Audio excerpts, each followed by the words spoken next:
నమస్కారం, welcome to వంటింటికి దారేది. ఇప్పుడు మనం తెలుసుకుంటున్నాం లెస్ ఆయిల్ బ్రేక్ఫాస్ట్. కప్పు పెరుగుతో చేసుకునే ఈ బ్రేక్ఫాస్ట్ని ఎలా తయారు చేసుకోవాలో ఇప్పుడు మనం తెలుసుకుందాం. దీని తయారీ కోసం ముందుగా ఒక బౌల్లో 3/4 కప్పు పెరుగుని తీసుకోవాలి. ఆ తర్వాత శుభ్రం చేసుకుని కడిగి కట్ చేసుకుని ఉంచుకున్నటువంటి మెంతి ఆకుల్ని 1 కప్పు వరకు వేసుకోవాలి. దీనికి స్పైసీనెస్ని ఇవ్వటాని కోసం సన్నగా కట్ చేసుకున్న 2 పచ్చిమిరపకాయలని వేసుకుని ఇందులోనే సన్నగా కట్ చేసుకున్న 1 టేబుల్ స్పూన్ ఉల్లిపాయలని కూడా వేసుకోవాలి. అలాగే సన్నగా తురుముకున్న కరివేపాకును కూడా వేసుకోవాలి.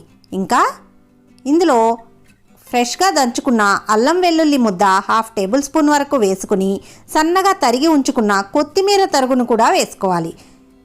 దీనిలో కలర్ కోసం పసుపుని వేసుకుని తర్వాత సరిపడా ఉప్పును కూడా వేసుకోవాలి.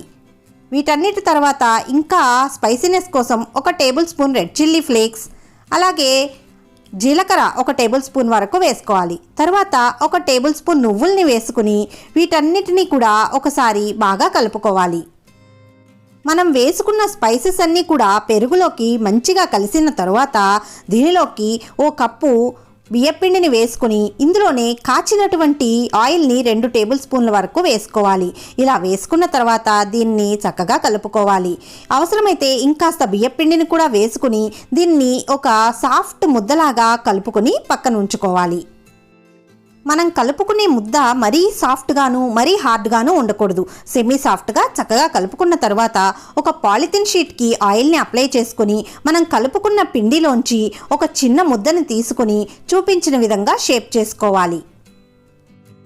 మీకు కావాలంటే దీన్ని ప్యాన్ పైన డైరెక్ట్గా కూడా షేప్ చేసుకోవచ్చు, కానీ ఇలా చేసుకుని పక్కన ఉంచుకుంటే టైం కూడా సేవ్ అవుతుంది.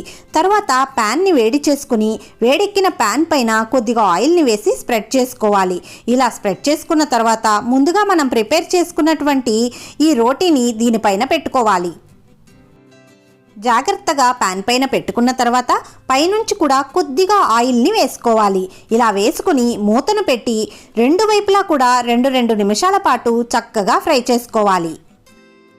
ఈ రోటీకి మధ్యలో హోల్స్ని పెట్టుకోవటం వల్ల హీట్ అనేది ఈవెన్గా స్ప్రెడ్ అయ్యి మంచిగా కుక్ అవుతుంది. ఇలా ఒకవైపు చక్కగా కుక్ అయిన తర్వాత రెండో వైపును కూడా తిప్పి మంచిగా కుక్ చేసుకోవాలి. ఇలా 2 వైపులా కుక్ అయిపోయిన తర్వాత ఈ రోటీని జాగ్రత్తగా ఒక ప్లేట్లోకి తీసుకోవాలి. దీనిని కొన్ని ప్రాంతాల్లో చల్ల రొట్టె అని కూడా అంటారు. ఎంతో టేస్టీగా ఉండే ఈ రొట్టెని ఇలాగే కూడా తినేయవచ్చు, లేదంటే ఏదైనా చట్నీతో కానీ పెరుగుతో కానీ సర్వ్ చేయవచ్చు. చాలా సాఫ్ట్గా చాలా టేస్టీగా ఉంటుంది. మరి మీకు కూడా నచ్చిందా? అయితే మన ఛానల్ని తప్పకుండా సబ్స్క్రైబ్ చేయండి. Thank you.